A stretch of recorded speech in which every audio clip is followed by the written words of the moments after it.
एक टीनेजर को एक ऐसी ताकत मिलती है जो दूसरों को खुशी देती है, लेकिन वो इससे क्या करेगा? हाँ, रात के बीच एक आदमी जिसका नाम फ्लूगर है, एक कब्रिस्तान जैसे कुछ खोद रहा होता है। अचानक बिजली का एक झटका लगता है जिससे वो अपने ट्रक के पीछे गिर जाता है। थोड़ा हिला हुआ लेकिन मुस्कुराता हुआ वो वहाँ से चला जाता है। केली, एक शर्मीला हाई स्कूल स्टूडेंट, एक स्टोर में जाता है खाना खरीदने के लिए। जब वो निकलता है उसे अपनी क्रश डोमिनिक और उसकी दोस्त सारा मिलती है। हालांकि डोमिनिक उसमें इंटरेस्टेड लगती है। केली उतना शर्मीला होता है कि वो उससे बात नहीं कर पाता। केली को एक ईटिंग डिसऑर्डर है जो उसे नॉन फूड चीजें खाने के लिए मजबूर करता है। स्कूल के कुछ बुली, नेल्सन, रीड, टोनी और ब्रैड उसे इस काम में पकड़ लेते हैं और उसका मजाक उड़ाते हैं। डोमिनिक उसका समर्थन करने की कोशिश करती है, लेकिन वो केली को ट्रैश कैन में सिर के बल डाल देते हैं और इस घटना को फिल्म करते हैं। खुशकिस्मती से स्टोर का मालिक गुस्सा होकर उन्हें रोक लेता है। स्कूल में वापस केली का ईटिंग डिसऑर्डर और ज्यादा बढ़ रहा होता है। वो अपनी माँ बर्निस के साथ एक ट्रेलर में रहता है। हम रेड एल्क को भी देखते हैं जो एक प्रक्रिया कर रहा होता है। एक डॉक्टर केली को मिलने आता है और उसे एक स्पेशलिस्ट के पास जाने की सलाह देता है क्योंकि उसका मसला मानसिक है, शारीरिक नहीं। इस दौरान फ्लूगर एक ग्रुप ऑफ लोगों को ये कन्विंस करता है कि वो अपने हाथों से किसी भी बीमारी का इलाज कर सकता है, बस एक फीस के बदले। एक औरत जिसे पैर की प्रॉब्लम है इलाज के लिए राजी हो जाती है और फ्लूगर अपना हाथ उसके घुटने पर रखता है। चमत्कारी तौर पर औरत भीड़ के सामने ठीक हो जाती है। प्रभावित बर्निस उससे अपने बेटे की मदद करने को कहती है और वो मान जाता है। रेड एल्क बाद में फ्लूगर से मिलता है और उससे कहता है कि वो हीलिंग पावर वापस करे जो उसके पुरखों के पास 100 साल से ज्यादा समय से थी। रेड एल्क वार्न करता है कि जो भी उसे नुकसान पहुंचाने की कोशिश करेगा वो अपने आप को नुकसान देगा। फ्लूगर वापस करने से इनकार करता है और बर्निस के साथ वहां से चला जाता है। जब वो केली के घर पहुंचते हैं, फ्लूगर ये कहता है कि वो मदद करने से पहले पैसे लेगा। वो केली को छूता है लेकिन उसे खुद को बेहाल महसूस होता है और बाथरूम में जाकर अपने आप को संभालने की कोशिश करता है। फ्लूगर वापस आता है धुआं छोड़ के और जब वो फिर से केली को छूता है तो वो केली की सारी तकलीफें महसूस करता है और अचानक मर जाता है। केली उठता है और पहली बार कई दिनों बाद अपनी माँ से कहता है कि वो भूखा है। बर्निस देखकर हैरान होती है कि केली के छाती पर जो दाग था वो अब नहीं दिख रहा। अगले दिन केली अपनी उंगली काट लेता है लेकिन घाव तुरंत ठीक हो जाता है। वो अपनी माँ को बताता है लेकिन वो पूरी तरह से यकीन नहीं करती, बस इतनी खुश होती है कि उसका डिसऑर्डर ठीक लग रहा है। बाद में जब केली की साइकिल खराब हो जाती है उसकी मुलाकात फिर से डोमिनिक से होती है जो कमेंट करती है कि वो कितना अलग लग रहा है। जैसे ही केली वापस मुड़ता है रेड एल्क अचानक आता है और उस पर वार करता है, लेकिन हर वार वापस रेड एल्क पर लगता है जो उसे इतना डरा देता है कि वो भाग जाता है। केली अपनी माँ को बताता है कि उसे एक नौकरी मिल गई है। अचानक दरवाजे पर जोर का नॉक होता है। गस आर, नेल्सन का बाप और स्कूल का कोच, गुस्से में आकर पूछता है कि उसके बेटे को किसने मारा। केली सब कुछ बताता है लेकिन गस उसकी बात नहीं मानता, जिससे बर्निस नाराज हो जाती है और उसके मुंह पर दरवाजा बंद कर देती है। इसके बाद केली अपनी माँ को अपनी पावर्स दिखाता है। वो उसे कहता है कि उसे पिंच करे और दर्द उसकी माँ को महसूस होता है। वो ये भी दिखाता है कि आग उसे कुछ नहीं बिगाड़ सकती। स्कूल में सारा डोमिनिक को एक हेयर बैंड देती है ताकि वो अपने बाल बांध सके। क्लास के दौरान केली जो डोमिनिक के पीछे बैठा होता है देखता है कि वो बैंड उसके सामने गिर जाता है। वो उसे ध्यान से उठाता है और वापस देता है। केली अपनी इमेजिनेशन में डोमिनिक के साथ एक गर्म कमरे में होता है जहाँ वो उसे ठंडा करने की कोशिश करती है। वास्तव में डोमिनिक कुछ अजीब महसूस करने लगती है और सारा को भी कुछ ऐसे ही एहसास होने लगते हैं। केली अपनी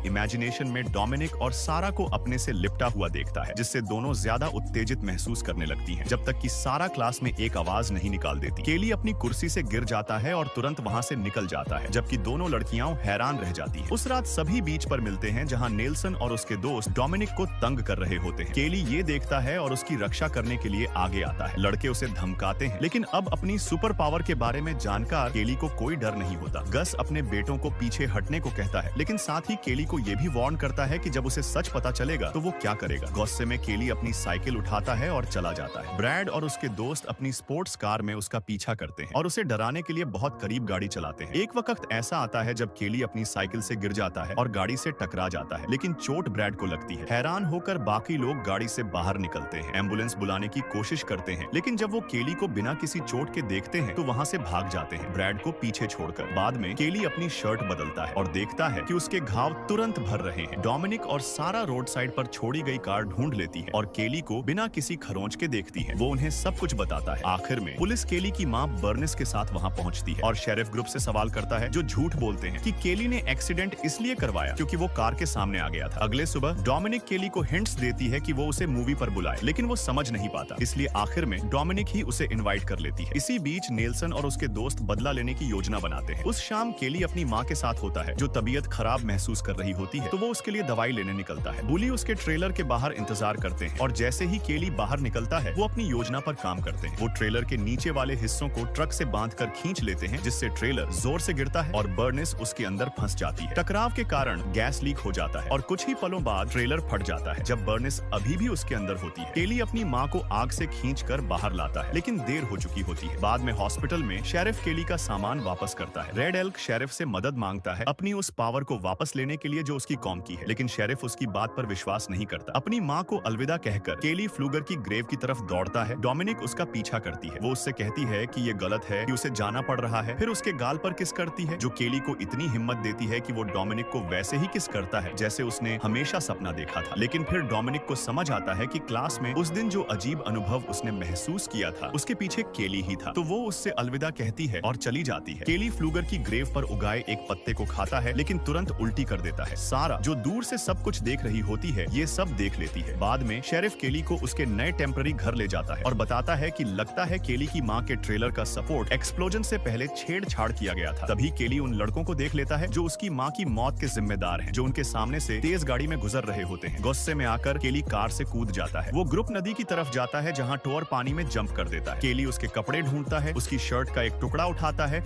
और अपनी पावर का इस्तेमाल करके टोर को डूबने पर मजबूर करता है। नेल्सन टोर को किनारे खींचता है, लेकिन देर हो चुकी होती है। केली को देखकर रेड भाग जाता है। केली अगले लड़के का सामना करने ही वाला होता है कि तभी शेरिफ पहुंच जाता है, जिससे केली को भागना पड़ता है। उस रात केली डोमिनिक के पास जाता है और उसे अपने बदले की प्लानिंग के बारे में बताता है, लेकिन डोमिनिक उसे ये समझाती है कि वो उन लड़कों से कन्फेशन करवाए, बदला न ले। अगले दिन स्कूल में केली टोनी को चिढ़ाता है, जो गुस्से में उस पर केमिकल्स फेंक देता है, लेकिन उसका अपना चेहरा जल जाता है। सारा केली को ग्रोइन में मुक्का मारती है और पहली बार केली को यह महसूस होता है कि वहां मार पड़ने पर कैसा लगता है। केली नेल्सन का सामना करने ही वाला होता है कि शेरिफ टोनी की मदद करने के लिए आता है और केली को वहां से निकलने का मौका मिल जाता है। उस शाम सारा नेल्सन को बताती है कि उसने केली को वो अजीब पत्ते खाते हुए देखा था। समझ जाती है कि शायद वो उसकी कमजोरी हो सकते हैं। वो तय करते हैं कि अगले सुबह फ्लूगर की ग्रेव से पत्ते इकट्ठा करेंगे। अगले दिन रेड एल्क को फ्लूगर की ग्रेव खोलने की परमिशन मिल जाती है, जबकि गस नेल्सन को ट्रेन कर रहा होता है। इसी बीच शेरिफ उस चेन को ढूंढ निकालता है जिसका इस्तेमाल बर्निस का ट्रेलर गिराने के लिए किया गया था और उन लड़कों का सामना करता है। केली चुपके से उनकी ट्रक में घुस जाता है, एक ड्रिल ढूंढता है और एक अंडरवियर का टुकड़ा खा लेता है। नेल्सन कंटेनर में पत्ते पकड़े होता है, लेकिन केली ड्रिल का इस्तेमाल करके अपने आप को चोट पहुंचाता है, जिससे नेल्सन कन्फेशन देने पर मजबूर हो जाता है। शेरिफ केली को शांत करने की कोशिश करता है और मानता है कि उसे उसके पावर के बारे में पता है। डोमिनिक तभी पहुंचती है जब गस केली को रोकने की कोशिश करता है, लेकिन खुद ही जमीन पर गिर जाता है। नेल्सन केली पर वो लिक्विड छिड़कता है जिससे वो कमजोर हो जाता है, लेकिन डोमिनिक तुरंत उसे साफ कर देती है। गस शेरिफ की गन उठाता है और केली पर निशाना लगाता है, लेकिन जब वो ट्रिगर दबाता है तो उसकी गोली से खुद उसकी और उसके बेटे नेल्सन की मौत हो जाती है। बाद में डोमिनिक और शेरिफ एडलर केली को मनाते हैं कि वो अपनी पावर वापस दे दे। उस रात रेड एल्क एक रिचुअल की तैयारी करता है ताकि वो पावर वापस ले सके, लेकिन केली ने उस पावर को इतनी देर तक रखा होता है कि उसे निकाला नहीं जा सकता बिना उसे मारे। केली भागने की कोशिश करता है, लेकिन एक ऑफिसर गलती से केली और डोमिनिक दोनों को चोट पहुंचा देता है। मरने से पहले डोमिनिक केली से कहती है कि वो अपनी पावर कभी न छोड़े। दृढ़ता के साथ केली तय करता है कि अब ये पावर उसके साथ ही खत्म होगी। केली फ्लूगर का दिल खा जाता है, सारी तकलीफ महसूस करता है जो उसने झेली है और उसके बाद डोमिनिक के साथ मर जाता है। बाद में जब उनकी बॉडीज को ट्रांसपोर्ट किया जा रहा होता है, डोमिनिक अचानक जाग जाती है। अब उसके पास वो पावर होती है और उसकी आंखों में बदले की चमक होती है। That's the end of today's video. Please remember to support the channel by liking this video and subscribing if you haven't already. Thank you for watching and we'll see you in the next recap.